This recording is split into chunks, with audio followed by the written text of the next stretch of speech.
Ang kalamigan, maayos naman siya. Maganda. So yun lang, ano ba mabablog natin ngayon, masasama natin sa pag-uusapan natin. Sara Duterte, mga Duterte family. For me, I support you guys.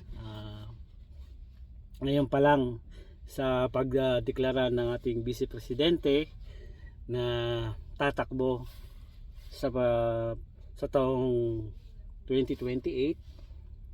I also supporting her at ang kanyang mga magiging kakampi o tatakbong senador sa 2028, si Senator Marcoleta, sana sino pa man tatakbo, yung si Belica, yung mga dating mga tumakbo na magsasanib puwersa ulit ngayong darating na 2028. Sa mga supporter ng Duterte family, isa ako sa mga susuporta. Ngayon pa lang, masaya kong sinasabi na I'm happy na nagdeklara si Vice Presidente Sara Inday na tatakbo sa pagka-presidente ng ating bansa. Sa aking pananaw, dapat talaga na tumakbo siya at maging presidente ng ating bansa. Naniniwala ako na ang ating Vice Presidente ay may kakayanan na mamuno at nagmamahal sa bansang Pilipinas.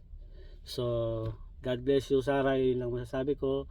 Kung dumating man ang taon na 2028, sana makatulong ako dito sa Canada upang maiboto ka at maihalal ka bilang presidente ng ating bansa. Yun lang kung masasabi ko ngayon. At patuloy kang mag-ingat, Sara Duterte, at ang iyong buong pamilya. God bless you. Yun lang. At muli, na ako'y nagpapasalamat kung sino man ang makakapanood ng aking video na aking ginawa ngayong araw na ito. At ipopost ko to sa mga supporters.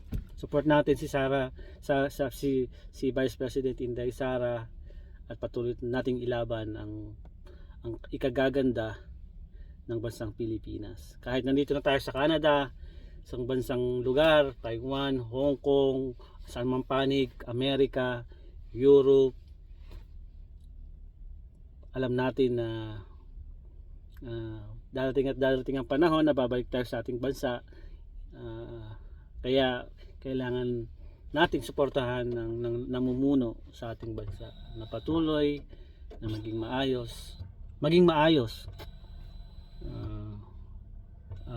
crime free, ekonomiya maging maayos upang yung mga pamilya natin ay magkaroon ng magandang hanap buhay at hindi malayo sa kanilang mga pamilya gaya natin ng mga OFW sa bawat bansa na may mga Pilipino. Yun lang. Tagal ni Mrs. May pupuntahan pa kami. Meron pa kaming i-check na isang bagong lugar na aming dadagdag sa aming clinic. Yun nga guys. Yun lang masasabi ko. Support Inday Sara Duterte. Mahal natin si Tatay Digong.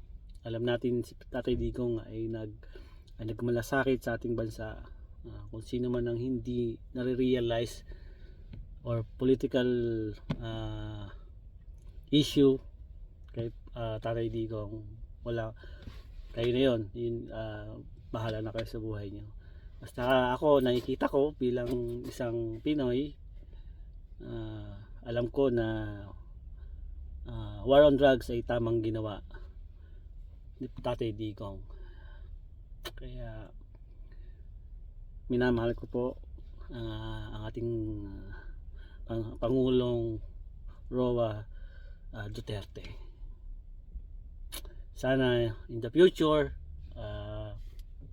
nakabalik niya siya sa ating bansa at sana ang kanyang health ay patuloy na maging maayos. Yun lang. Ayokong makipag-argue sa mga anti-Duterte. Basta tayo pro Duterte, support our good Vice President Inday Sara Duterte. Yun lang po.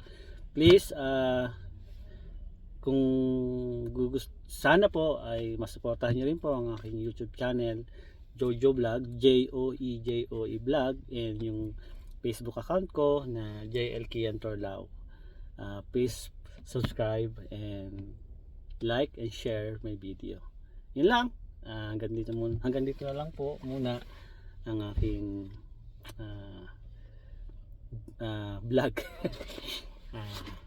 Yun lang. God bless you. Have a good weekend and keep safe always. Salamat. Thanks.